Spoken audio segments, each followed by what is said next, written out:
Terpilih Republik Indonesia periode 2024-2029.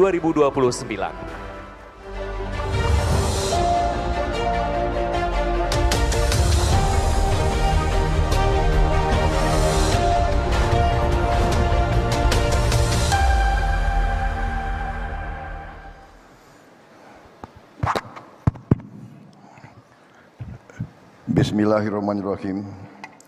Assalamualaikum warahmatullahi wabarakatuh. Selamat sore, salam sejahtera bagi kita sekalian. Shalom, Om Swastiastu, Namo Buddhaya, salam kebajikan, Rahayu. Yang saya hormati dan yang saya banggakan, Ketua Penyelenggara BNI Investor Daily Summit 2024, Saudara Enggar Tiasto Lukita, Menteri Perdagangan Republik Indonesia tahun 2016 sampai 2019. Yang saya hormati dan saya banggakan, Ketua Dewan Pertimbangan Presiden Republik Indonesia Jenderal TNI Purnawirawan Wiranto, Wakil Ketua Majelis Permusyawaratan Rakyat Bapak Edi Suparno, Wakil Ketua BPK Bapak Hendra Susanto, beserta anggota BPK, anggota 1 BPK Bapak Nyoman Adi yang saya hormati,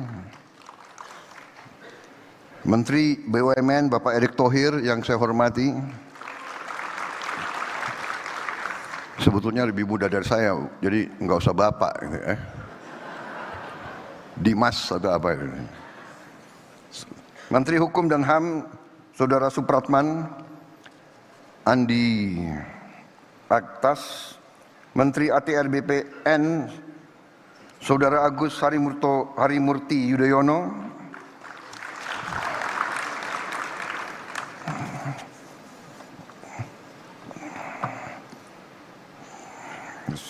Menteri ESDM tidak hadir.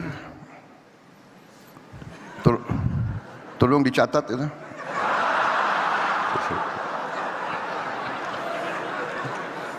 Menteri Investasi Saudara Rosan Roslani tidak hadir. Catat lagi tuh. Gimana tim sukses nggak hadir ini?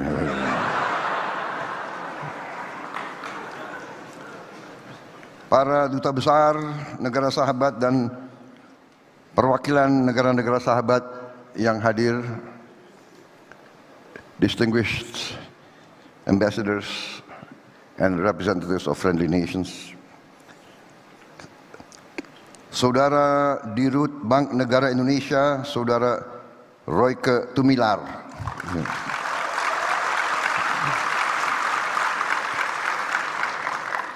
seluruh hadirin peserta BNI Investor Daily Summit 2024 yang saya hormati dan saya banggakan. Saudara-saudara, terima kasih atas kehormatan diberikan kepada saya diundang pada acara ini. Ini kehormatan, walaupun undangan kemarin diberikan kepada saya oleh Pak Enggar secara mendadak. Baru tadi malam saya diundang. Tapi bukan salah beliau, biasa dalam kondisi sekarang agak sibuk sehingga mungkin undangan tertulis saking banyaknya undangan mungkin tidak saya perhatikan. Tapi untung takdir menghendaki saya hadir. Saya kebetulan ketemu beliau di restoran. Kemudian beliau ingatkan, besok hadir enggak? Ada acara apa? Ya kan? BNI Investor apa? BNI. Waduh, berat kalau saya nggak hadir acara BNI. Gitu. Ya kan? Ngeri saya, kualat, ya kan? Malam-malam saya dibangunin nanti katanya kan. Jadi BNI memang ada sedikit bukan sedikit, tapi ada hubungan emosional dengan keluarga saya karena itu adalah kebanggaan keluarga kami, karena Pak Margono lah yang menerima perintah dari Bung Karno untuk membuka bank milik rakyat Indonesia yang pertama, yaitu BNI.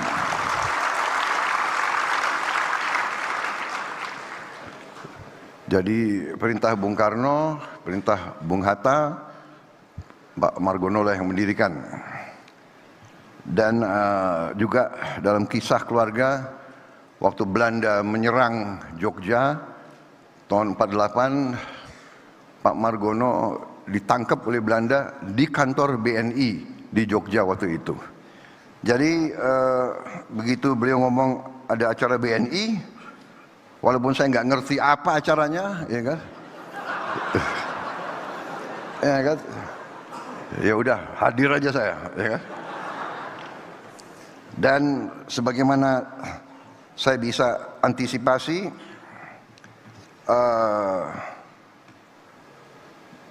memang acara ini adalah acara tentunya tentang ekonomi. Ya. BNI dengan mitra-mitranya, para investor, para pelaku ekonomi, apalagi ada Pak Enggar di situ, ya, sehingga saya diminta sedikit memberi pemikiran atau visi saya ke depan. Sebetulnya visi saya ke depan ini sudah sangat sering disebarluaskan, sudah ada buku, sudah ada program, sudah tertulis, sudah disebarkan di mana-mana.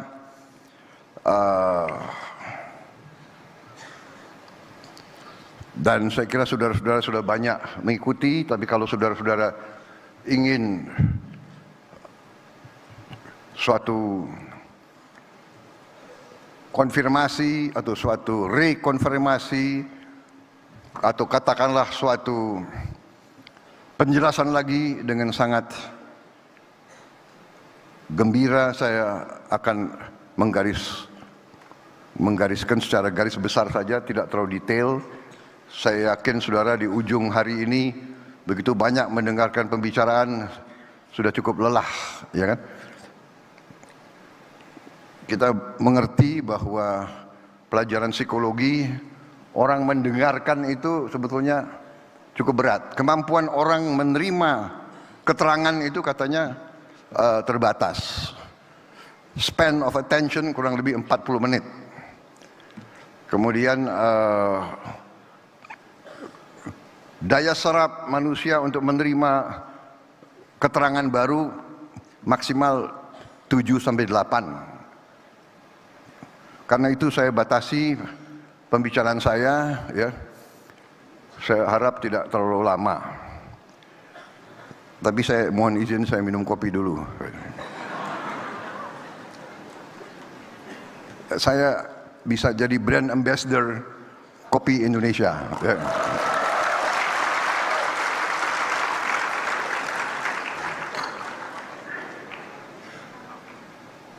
Saudara-saudara, saya kira apa yang terjadi sekarang ini saya rasakan dan saya kira dirasakan oleh banyak pihak adalah suatu transisi yang bisa dikatakan transisi sangat lancar, sangat mudah. Saya sebagai presiden terpilih merasa bahwa saya adalah bagian dari tim Pak Joko Widodo. Saya memimpin koalisi. Koalisi itu kita bahkan menamakan koalisi itu Koalisi Indonesia Maju. Dan koalisi itu terdiri dari partai-partai yang memang ikut serta dalam timnya Pak Jokowi. Walaupun saya gabung sama Pak Jokowi baru bagian kedua. Jadi kalau dalam sepak bola saya masuk lapangan itu baru babak kedua, second half. Jadi biasanya second half masuk di saat-saat kritis begitu. Ya. Saudara-saudara, dengan demikian, ya kan, saya tidak akan banyak ulangi bahwa saya pernah rival, tapi saya bergabung, ternyata nilai-nilai kita sama. Dan sekarang saya dalam transisi ini merasa sangat dibantu, sangat didukung oleh Pak Jokowi dan timnya. Bahkan dalam saya menyusun kabinet, kok saya melihat banyak juga ya menteri-menteri yang akan datang, ya banyak juga yang berada di kabinet yang sekarang begitu. Bukan apa-apa, tetapi saya lihat adalah begini. Pada ujungnya, setiap penerima mandat dari rakyat memikul tugas dan tanggung jawab yang tidak ringan. Dan karena itu, sama kalau kita mau menyusun dan memilih tim sepak bola, tim nasional sepak bola, yang dicari adalah pemain-pemain yang terbaik. Kita tidak memikirkan orang tuanya siapa, agamanya apa, sukunya apa, rasnya apa, dia mampu atau tidak, dia bisa atau tidak, dia berjuang atau tidak, mampu nggak dia deliver, mampu nggak dia berbuat yang terbaik untuk bangsa dan rakyat. Nah, itu yang kita cari. Dan Pak Jokowi demikian mencari yang terbaik, saya pun demikian. Dan kalau kebetulan orangnya masih bagus, pasti kita akan minta untuk ikut lagi. Dan saudara-saudara, untuk masuk ke pemerintahan di Indonesia itu menuntut pengorbanan. Karena itu saya kira, satu, transisi baik. Kedua, kita dalam rangka pembangunan suatu bangsa, kita sadar bahwa pembangunan suatu bangsa, transformasi suatu bangsa dari bangsa katakanlah tingkat menengah, dari bangsa yang keluar dari penjajahan, keluar dari 20 tahun perang terus-menerus, RMS, DITII, Angkatan Perang Ratu Adil, peristiwa-peristiwa PRRI, Permesa terus-menerus, tanpa henti dari 45 sampai 65, sampai 68 sampai 69.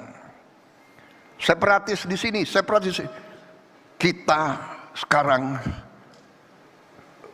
adalah negara yang masih utuh, negara dengan ekonomi ke-16 di dunia, negara dengan tingkat inflasi salah satu yang terendah di dunia, negara dengan pertumbuhan yang masih cukup baik dibandingkan dengan negara-negara lain, suatu negara yang keluar dari krisis COVID, salah satu yang tercepat dan dinilai salah satu yang terbaik keluarnya dari peristiwa COVID.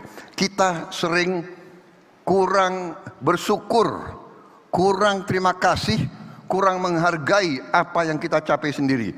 Ini kita harus koreksi diri kita sendiri. Kalau kita lihat negara-negara lain, rasio hutang terhadap GDP mereka sesudah COVID naik belasan bahkan puluhan persen. Negara-negara hebat seperti Perancis, debt to GDP ratio-nya loncat. Sekarang berada di 110%. Nggak tahu kapan mereka akan bayar hutang mereka itu.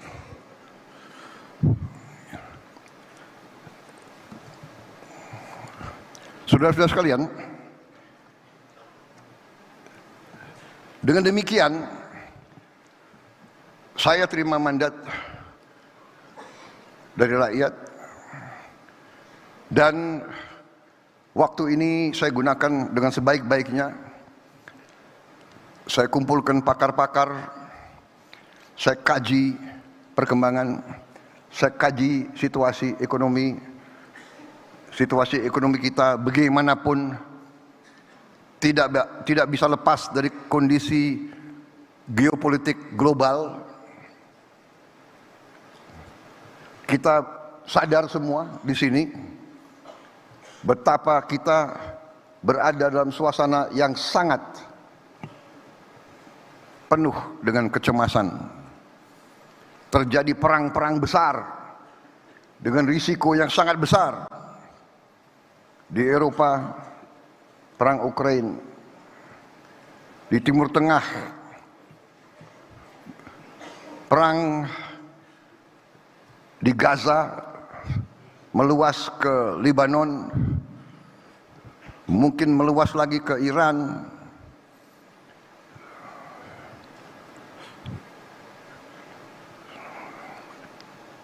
Di mana banyak ahli mengatakan kita berada di saat-saat yang penuh ketegangan. Kalau tidak hati-hati, sudah berapa negara besar saling mengancam akan gunakan bom nuklir. Saudara-saudara sekalian, di kawasan kita pun ketegangan, di Taiwan ketegangan antara Cina dan Jepang, ketegangan di Laut Cina Selatan. Di tengah ini semua kita bersyukur Indonesia menikmati keadaan damai. Keadaan damai ini tidak mudah. Tidak mudah. Tidak mungkin ada perdamaian tanpa persatuan. Saya baru dapat pelajaran, unity brings harmony. Harmony brings equilibrium. Equilibrium brings peace. Only with peace we can have prosperity. Ini pelajaran dari sejarah. Kemakmuran hanya bisa datang dengan perdamaian, peace. Karena itu, setiap pemimpin politik, pemimpin kemasyarakatan selalu harus berpikir langkah-langkahnya, kebijakan-kebijakannya, pendekatan-pendekatannya harus ke arah mencapai dan memelihara kondisi perdamaian, memelihara stabilitas. Untuk itu dibutuhkan kearifan, wisdom. Untuk itu dibutuhkan semangat, kebersamaan. Untuk itu perlu semangat kolaborasi, semangat ingin bekerja sama. Saudara-saudara, kita mengerti bahwa kita ini memang majemuk. Kita ditakdirkan sudah ratusan tahun, kita ini majemuk, berbeda-beda suku, agama, ras, kelompok etnis, ratusan bahasa daerah. Tapi kita bisa hidup rukun. Dan untuk itu kepemimpinan masyarakat di setiap level sampai ke tingkat nasional, kepemimpinan itu harus kepemimpinan yang bisa membawa dan memelihara kerukunan. Dan untuk itu saya mengambil sikap ingin menjunjung tinggi persatuan, ingin merangkul semua kekuatan, ingin membentuk suatu kolaborasi, suatu kerukunan.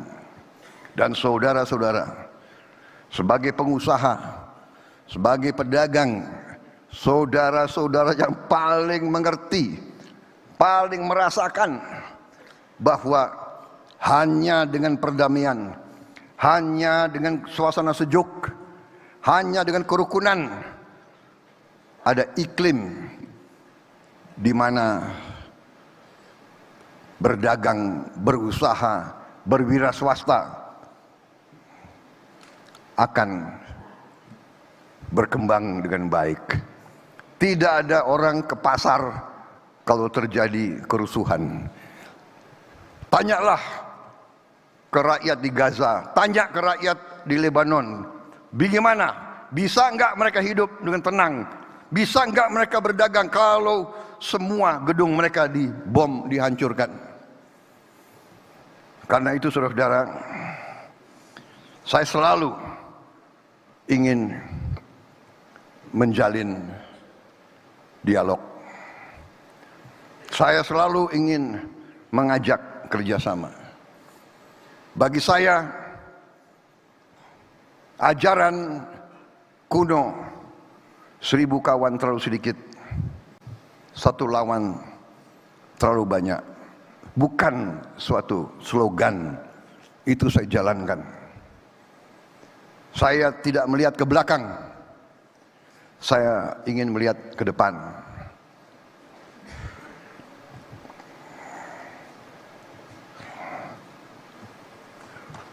Bagi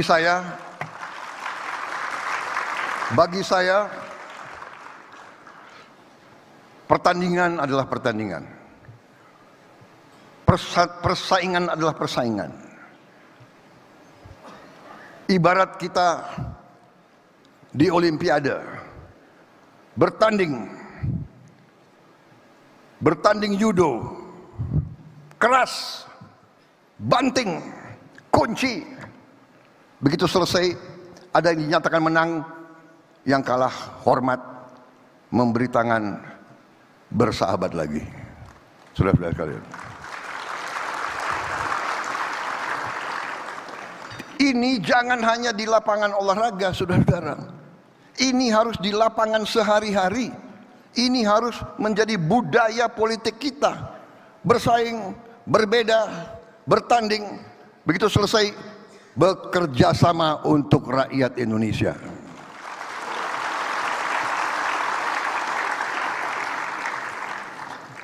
Itu keyakinan saya, dan karena itu tekad saya akan saya jalankan dengan risiko, karena saya ingin membentuk pemerintahan persatuan nasional yang kuat. Terpaksa koalisinya besar. Nanti akan dibilang, kabinet Prabowo, kabinet gemuk, banyak. Ya, negara kita besar, Bung. Negara kita luasnya sama dengan Eropa. Eropa 27 negara. Kita 1 negara. Sebagai contoh, Timor Leste, negaranya itu jumlah penduduknya 1,3 juta kalau tidak salah. 1,3 juta. Lebih kecil dari Bogor, Kabupaten Bogor. Kabinetnya, menterinya tahu nggak berapa? 28 menteri. Kenapa? Karena dia koalisi juga. Kalau kita negara otoriter, ya kan, hanya satu partai, ya bisa jalankan negara ini hanya dengan 20 menteri, 24 menteri. Tapi saya harus merangkul semua kelompok, harus ada perwakilan. Harus ada perwakilan dari Indonesia Timur, Indonesia Barat, Indonesia Tengah, dari suku A, suku B. Harus ini Indonesia.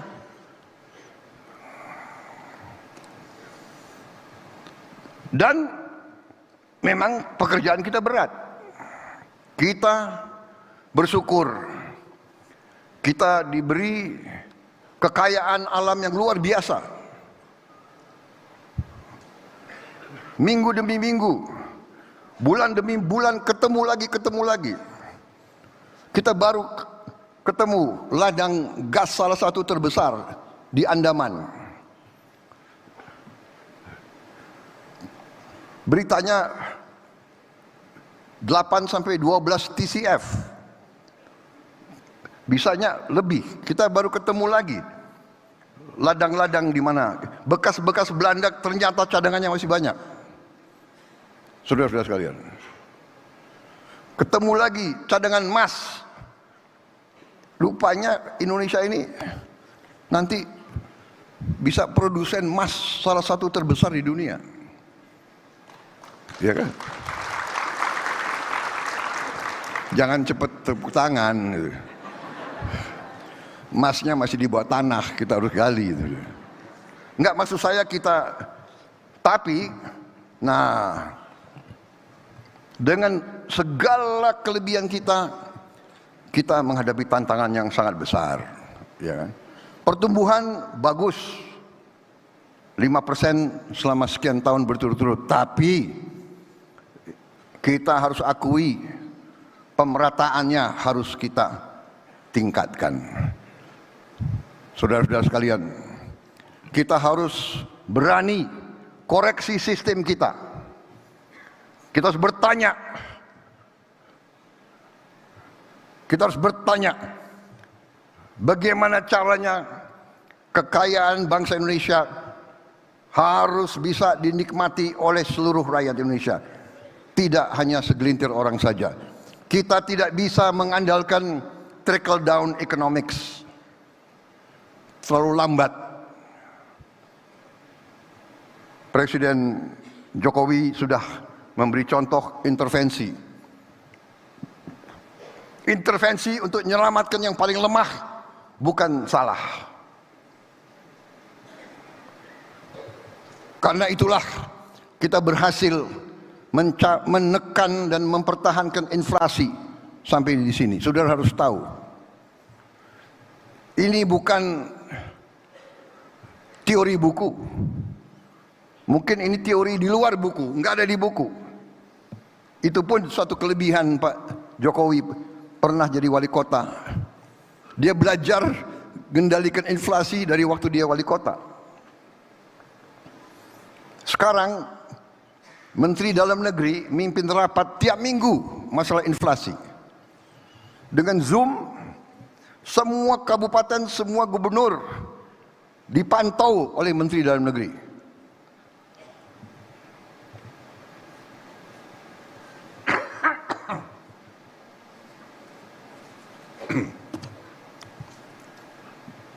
Mungkin satu-satunya negara di dunia Menteri Dalam Negeri rapat tiap minggu dengan bupati, wali kota, gubernur mengecek harga sembako.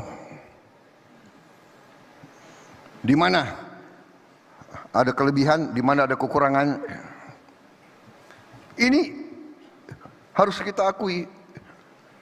Ekonomi bukan hit and run, bukan bukan sesuatu yang kita serahkan kepada keberuntungan. Ini adalah manajemen yang prudent, manajemen yang teliti, manajemen yang hati-hati. Saudara-saudara, kita harus berani koreksi diri. Sistem kita masih terlalu banyak kebocoran. Korupsi harus kita hadapi dengan berani. Untuk itu kita harus menghadapinya dengan sistem integralistik, sistem menyeluruh.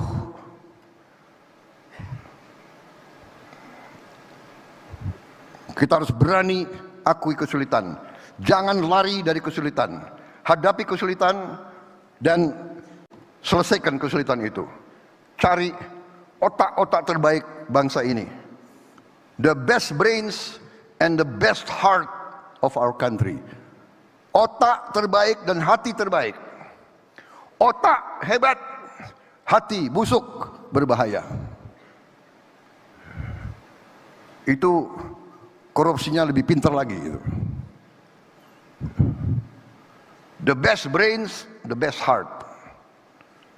Kita perbaiki. Yang kurang kita perbaiki. Kita perbaiki bangsa ini dengan solusi yang kita cari. Kebijakan yang kita cari. Ada stunting, ada kelaparan, apa tindakan kita? Tidak usah lagi apa itu FGD apa itu? Fokus apa? Focus group discussion. It's too late. We don't need to discuss. Look for solution. Carry out the solution.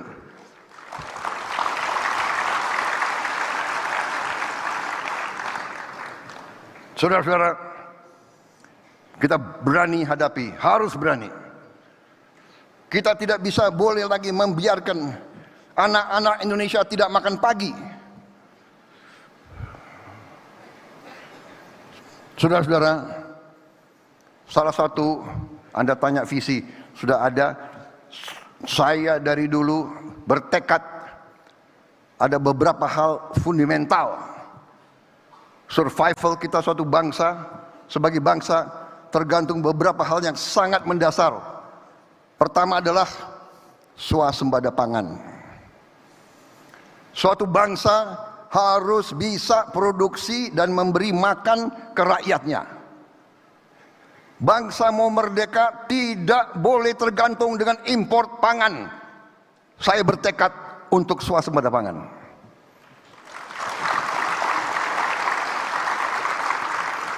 Saya yakin saya benar. Sejarah membuktikan bahwa sikap saya benar. Dari sejak awal saya ingatkan, kalau kita tergantung import, kalau terjadi krisis, bagaimana? Ternyata terjadi krisis COVID. Negara-negara eksportir pangan hentikan ekspornya. India, Vietnam, Thailand, Kamboja. Saudara-saudara, tidak ada pilihan. Kita harus swasembada pangan, dan saya yakin dan percaya kita akan swasembada pangan paling lambat 4 tahun setelah saya menerima mandat 20 Oktober.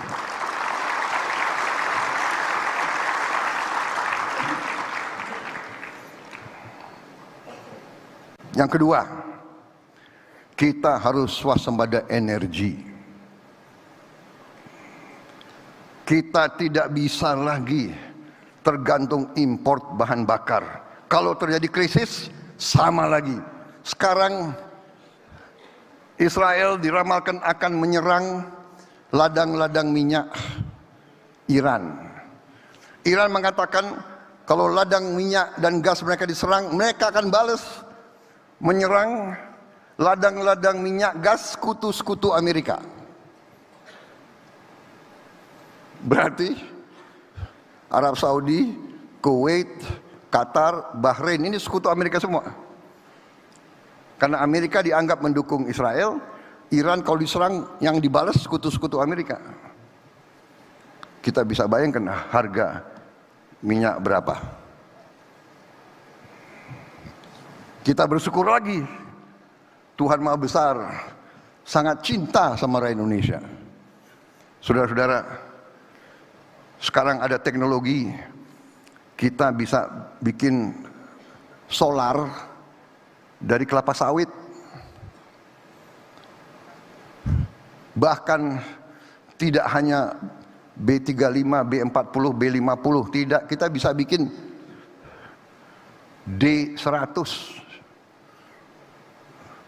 Bensin bisa juga dari kelapa sawit. Saudara-saudara sekalian. Jadi kita sangat bisa swasembada pangan. Belum lagi kita menemukan ladang-ladang baru. Dan kita bisa membuka ladang-ladang bekas Belanda dengan teknologi baru. Kita juga bisa batu bara kita rubah menjadi solar, menjadi diesel, menjadi DME, menggantikan LPG. Saudara-saudara, yang Maha Besar sangat baik sama kita. Tinggal kita mampu atau tidak. Selain swasembada pangan, swasembada energi, kita harus hilirisasi. Jadi yang dicanangkan Pak Jokowi ini mutlak kunci terhadap kebangkitan kita. Kita harus hilirisasi. Dari hilirisasi kita laksanakan industrialisasi. Bersyukur lagi kita miliki cadangan nikel terbesar di dunia. Kita miliki cadangan boksit salah satu terbesar di dunia. Koper kalau nggak salah kita ke-7 di dunia. Kita punya thorium, kita punya uranium, saudara-saudara sekalian, kita punya rare earth.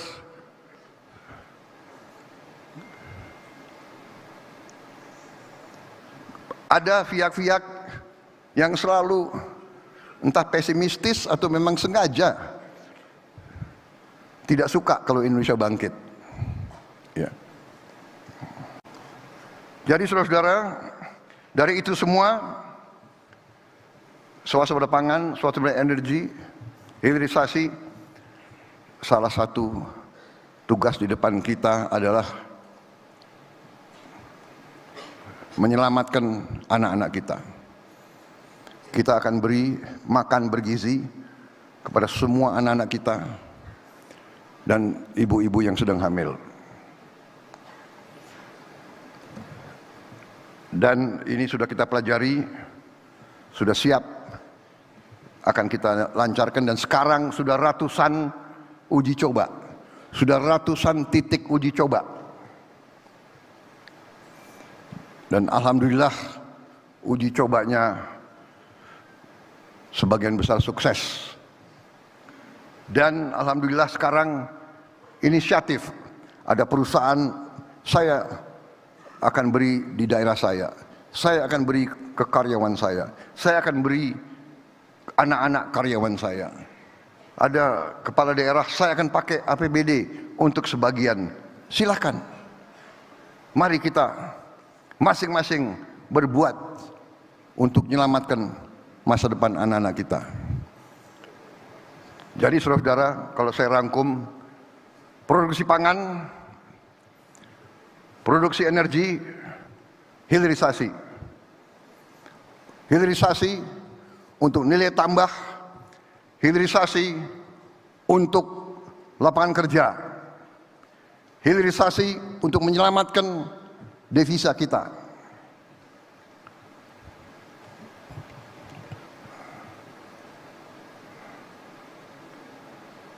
Kemudian salah satu usaha kita juga adalah untuk mengurangi mitigasi kemiskinan.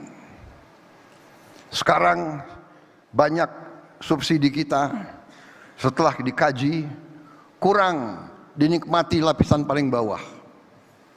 Karena subsidi itu adalah diarahkan ke subsidi barang, produk.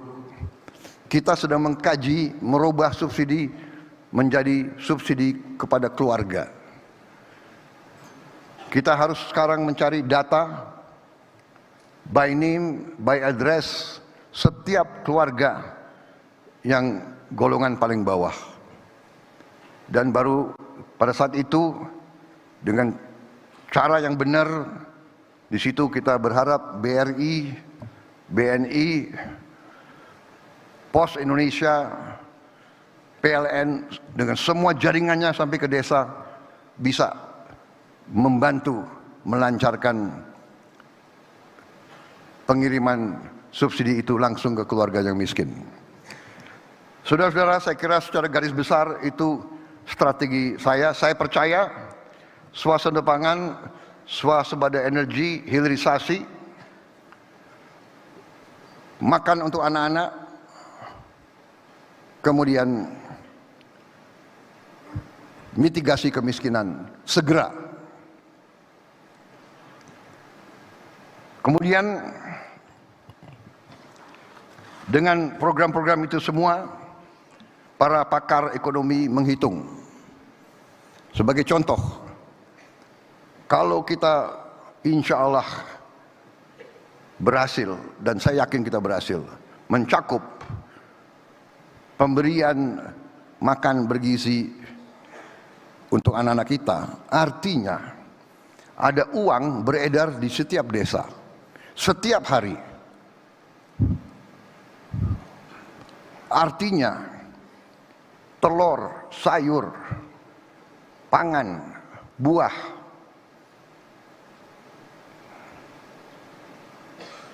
ada pasar terjamin. Istilah perdagangannya apa? Pasar yang terjamin, ya. Gimana istilah bisnisnya apa itu? Market, captive market. Captive market, semua produksi di desa kecamatan akan terserap. Kemarin kita dengar di Kabupaten A kelebihan telur. Kita dengar panen di Jawa Barat, mangga yang terbagus tidak bisa dijual karena nggak ada kendaraan mengangkatnya dari desa itu. Di satu desa, di satu kabupaten, cabai harganya tak terkendali. Di satu desa, cabai tidak bisa terbeli, dan sebagainya dan sebagainya. Sekarang kita sangat optimis bahwa apa yang dihasilkan semua petani kita di seluruh kecamatan sudah ada captive market, sudah ada pasarnya, terjamin. Mereka tahu produksi telur mereka akan dibeli, mereka tahu timun mereka akan dibeli, tomat mereka akan dibeli, cabai mereka akan dibeli, sayur mereka akan dibeli, ikan lelenya akan dibeli, ikan nilanya akan dibeli. Saudara-saudara, jadi saya memang sering diejek, ya kan, Prabowo apa ini 8% pertumbuhan, ya kan, kita dinyinyir, ya nggak apa-apa. Saudara-saudara, saya belajar dari Bung Karno, proklamator. Beliau pernah mengatakan, gantungkanlah cita-citamu setinggi langit. Kalau kau tidak sampai langit, minimal kau jatuh di antara bintang-bintang. Saudara-saudara, saya canangkan 8%. Kalau nggak sampai 8%, ya 7,5. Kalau nggak sampai 7,5, ya 7. Ya kan? Kalau kita puas, kita canangkan 6%, nanti 5,3, ya sudahlah. Ya kan? Saudara-saudara, dari sejak muda saya pinginnya jadi jenderal, bukan kolonel. Jenderal, cita-cita saya. Tapi tidak duduk di bawah pohon, saya minta bintang jatuh ke saya, enggak. Saya bekerja. Saya ingin jadi bintang 4. Ya lumayan dapat bintang 3. Ya kan? Ujungnya dapat bintang 4 juga dari Pak Jokowi. Gitu. Jadi saudara-saudara yang muda-muda tak akan lari. Ya. Tidak akan lari. Kalau cita-citamu benar, kau bekerja keras, insya Allah. Never give up. Never surrender. Saya ajarkan kepada saudara. Jatuh, bangun lagi. Jatuh lagi, bangun lagi. Emangnya ada yang kasihan lu jatuh? Bangkit lagi. Jadi siapa tahu nanti tidak 8%. Kalau 9% gimana? Lu nggak percaya kan? Bener nggak? Tunggu tanggal mainnya.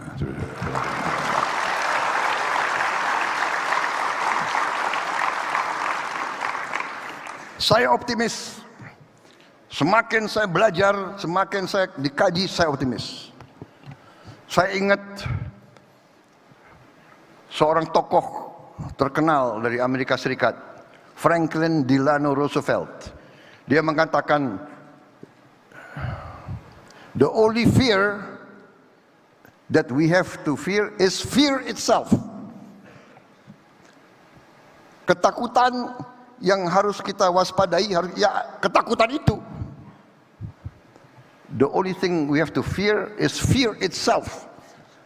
Jangan takut. Tidak ada keberhasilan tanpa keberanian. Bangsa Indonesia bangsa yang berani. Bangsa Indonesia bangsa yang optimis. Kita insya Allah akan jadi negara maju. Kita akan jadi negara makmur, saudara-saudara sekalian. Tentunya kita harus kerja keras. Kita harus benahi organisasi kita, benahi sistem pendidikan kita, merit system. Kita benahi hukum kita, peradilan kita. Salah satu kelemahan kita adalah sistem peradilan kita. Benar, para hakim kita perbaiki kualitas hidupnya.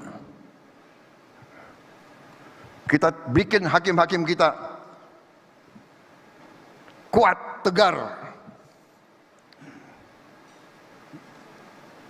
Kita beri kepastian siapapun bahwa sistem hukum Indonesia akan jadi bagus. Kita dapat kepastian hukum untuk seluruh rakyat kita. Para investor akan tenang kalau ada kepastian hukum. Ya. Saya kira saudara-saudara sekalian, secara garis besar itu yang ingin saya sampaikan. Kekayaan kita banyak, aset-aset negara besar. Sudah saya hitung,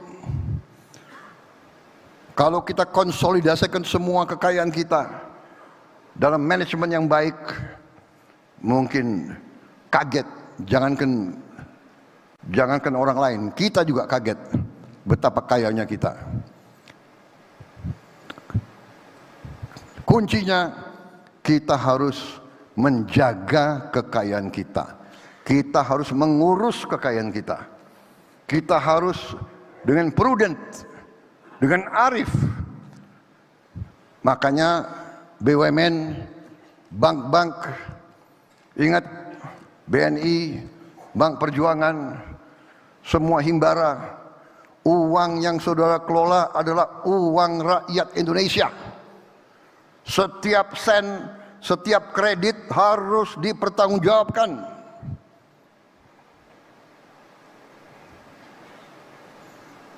Insya Allah kita akan berhasil. Wassalamualaikum warahmatullahi wabarakatuh. Salam sejahtera bagi kita sekalian. Shalom, Om, Santi, Santi, Santi, Om. Namo Buddhaya, Rahayu, Rahayu. Terima kasih. Mohon maaf kalau ada kata-kata saya yang kurang berkenan. Itu yang saya rasakan, itu yang saya yakini. insya Allah kita akan bersama-sama mencapai kehebatan-kehebatan untuk bangsa dan rakyat kita. Terima kasih, selamat sore, selesai. Terima kasih yang terhormat kepada Jenderal TNI Purnawirawan